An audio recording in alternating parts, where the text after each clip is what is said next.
What's up? It's Chris from StonefoxMedia, and I hope everyone's having a blessed day. Now, the news I might give you might be shocking. Some of it might make you question everything that you believe in the gaming community. Let me start first with the Nintendo Switch. Okay, we all saw the Nintendo Switch trailer. It looked really good, got a lot of people's attention. People were up and down about it.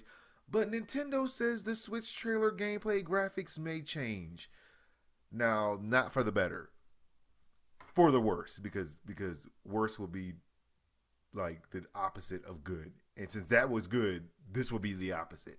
So in the video, people started noticing that the stuff seemed like it was overlaid. Of course, you know, game people, they like to overlay stuff and show you graphics from like PCs and all this other good stuff. Well, they just took it to the next level. They just like copy paste and did smoke and mirrors to make it seem like the Switch was going to be a highly graphical piece of machinery, but it's not. Eurogamer was actually talking to one of the Nintendo reps, and they actually did acknowledge it because people were complaining about it on Twitter. And they said this video is all about explaining how the Nintendo Switch works. We wanted to convey a self-contained video how Nintendo Switch represents a new era for video game systems, enjoyed in front of a TV by letting gamers play anywhere, anytime, with anyone they choose. It adds the mobility of a portable system to the power of a home gaming system. And then they hit you with the second part. At a later date before March launch, we will be talking about things like exact launch date and, of course, the games. You shouldn't assume what you saw on the video represents actual game footage, and further specifics on first-party games will be provided later. You should not assume what you saw represents what you're going to get. You're going to get something opposite. It's like when you see the commercials for like cheeseburgers and they look all delicious, and then you go to pick one up and then you're like, why does this burger look like something's wrong with it? Why does it look like it has some type of burger syndrome that can't be cured? This is not a real burger. This is a burger. I don't know what this is. That's what this thing is turned into. So, yes, everyone, it does look like a tiny bit of smoke and mirrors. So, for everyone who's thinking that you're going to get Skyrim, I already told people it's not confirmed for the system, and they said it's not either. But at the same time, if you think you're going to be getting like the greatest 4K experience and all this other crazy stuff, please understand that it may be ashy. It may be ash. I know. I haven't said ashy in a while, but yes, it may be dusty. Just wanted to let you guys know in advance. Just putting it out there. Now, moving on from that gaming news, it looks like Microsoft decided they were going to call out Sony basically by saying that they have true 4K. Now, we are on the cusp of the PlayStation 4 Pro launching, and Microsoft isn't none too happy about that. So, of course, they have to do their Microsoft stuff and talk about how they're the only console capable of true 4K and Hi-Fidelity VR. Well, everyone who thought that basically Microsoft was like the super sweet, nice, sunshine and lollipops people, then you are incorrect. Because they basically just came out and said, true 4K gaming, 6 teraflops of power, 320 gigabytes memory bandwidth, 8 CPU cores, the most powerful game console ever.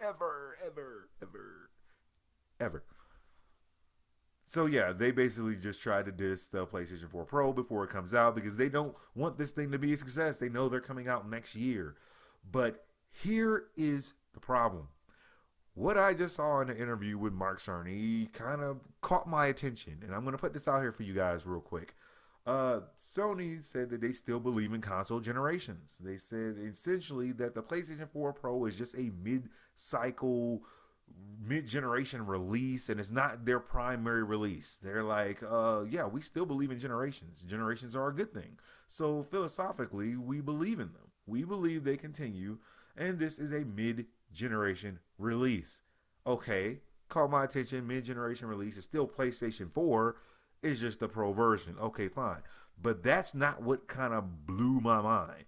What made me stare at this thing twice when I read it was when Mark Cerny made a comment about the teraflops of the PlayStation 4 Pro.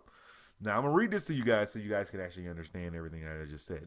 Okay, So basically, he said that it has 4.2 teraflops, which has been advertised. It's possible to perform two 16-bit operations at the same time instead of just one 32-bit operation. In other words, with full floats, PlayStation 4 Pro has 4.2 teraflops of computational power. With half floats, it now has double that, which is to say 8.4 teraflops of computational power. I'm sure you understand that this has the potential to radically increase the performance of games, he commented. 8.4 teraflops? Okay. I'm no rocket scientist, but that's more than 6, and I don't know how they did it. I don't know what they did, but they're going to have to explain this a little bit more in detail. But I wanted to put that out there to everybody that this thing looks like, from what he says, can do 8.4 teraflops, but they're advertising 4.2. 8.4.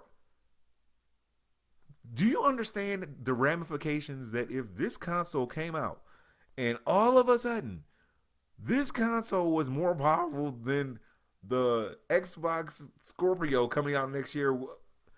That would turn the gaming world on its head if they somehow were able to pull off 8.4 teraflops out of this PlayStation 4 Pro. That means Microsoft boast, all of it will all just turn on its head. It would be mass hysteria, dogs and cats living together and liking it. I'm telling you, this is kind of a thing. So I'm gonna be keeping my eye out for this one because it's kind of a big deal. Well, that's all the news I got for you guys right now. Like, subscribe, follow me on Twitch, Twitter, and Facebook so you know as soon as my news becomes available. Thank you guys for watching. God bless, and I'll holler at y'all later. Thank you guys for watching my whole entire episode. I really do appreciate it. Hit that like and subscribe button, and after that, go to my StonefoxMedia store. Get cool things like shirts, iPhone cases, you name it. Even got mugs. There's nothing in the mug.